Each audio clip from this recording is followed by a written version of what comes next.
उज्जैन वाले समूह की ओर से आप सभी को जय श्री महाकाल, आदाब, सत श्री अकाल। हमारा उज्जैन ऑडियो सीरीज़ के प्रथम भाग में हम आज बात करेंगे उज्जैन के प्रसिद्ध कलेक्टर स्वर्गीय श्री एम.एन. बूच साहब और बाबा महाकाल की पावन सवारी का इतिहास। शब्द हैं श्रीमती किरण बाला जोशी जी के और आवाज़ नदा निस्ता की। सुनिएगा। वरिष्ठ अधिकारी एम.एन. बूच साहब अब हमारे बीच नहीं हैं, परंतु स्वाभाविक रूप से हर उस शख्स को उनका दबंग व्यक्तित्व आज भी याद होगा जिन्होंने उन्हें उज्जैन के कलेक्टर के रूप में काम करते देखा था। लेकिन बहुत कम लोग जानते हैं कि स्वर्गीय श्री बूच के खाते में एक अनूठा मील का पत्थर दर्ज है। दरअसल आज जो राजा महाकालेश्वर की सवारी का भव्य स्वरूप है, उसका संपूर्ण श्रेय श्री बूच साहब को जाता है।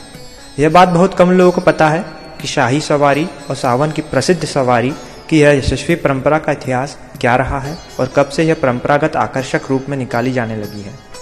स्वयं बूच साहब ने अपने करीबी मित्रों के बीच चर्चा के दौरान बड़े ही विनम्र भाव से बताया था कि कैसे यह सवारी स्वरूप तक पहुंची। उन्होंने बताया था कि पहले श्रावण मास के आरंभ में सवारी नहीं निकाली जाती थी। सिर्फ सिंधिया वंशजों के सौजन्य से महाराष्ट्रीयन पंचांग के अनुसार 2 या 3 सवारी निकलती थी। विशेषकर अमावस्या के बाद ही यह सवारी निकाली जाती थी। एक बार उज्जैनी के प्रकांड ज्योतिषाचार्य पद्मभूषण स्वर्गीय श्री पंडित सूर्यनारायण जी व्यास के निवास पर कुछ विद्वजन के साथ कलेक्टर बूच भी बैठे थे। उनमें महाकाल में वर्तमान पुजारी सुरेंद्र पुजारी के पिता भी शामिल थे।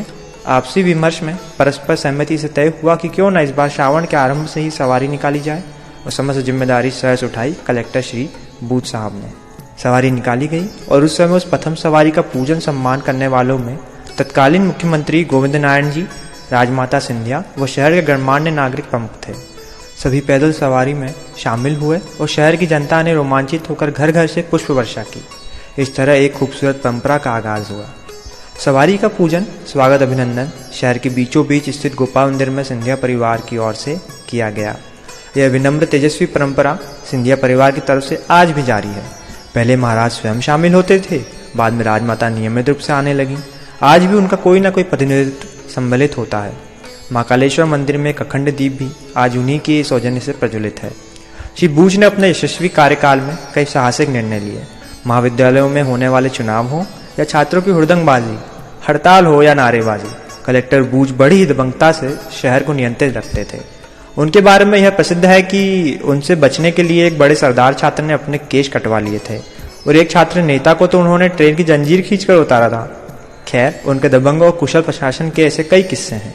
फिलहाल तो जिन्हें पता है वे उज्जैनवासी उनके शाही सवारियों और सावन की सवारी के ऐतिहासिक निर्णय के लिए उनके सदैव ऋणी रहेंगे। बूच साहब कहते थे कि किसी शहर का कलेक्टर बनना बड़ी बात है, लेकिन किसी धार्मिक नगरी का कलेक्टर बनना, अरे वो सौभाग्य की बात है। इस जिम्मेदारी को पूरा करने के लिए ईश्वरीय शक्ति की जरूरत है। तो ये था श्रीमान बूच साहब और बाबा महाकाल की सवारी का एक छोटा सा इतिहास। ऐसे ही कई अनोखे और रोचक किस्से सुनने के लिए हमारे साथ जुड़े रहिए और सुनते रहिए हमारा उज्जैन ऑडियो सीरीज। धन्यवाद।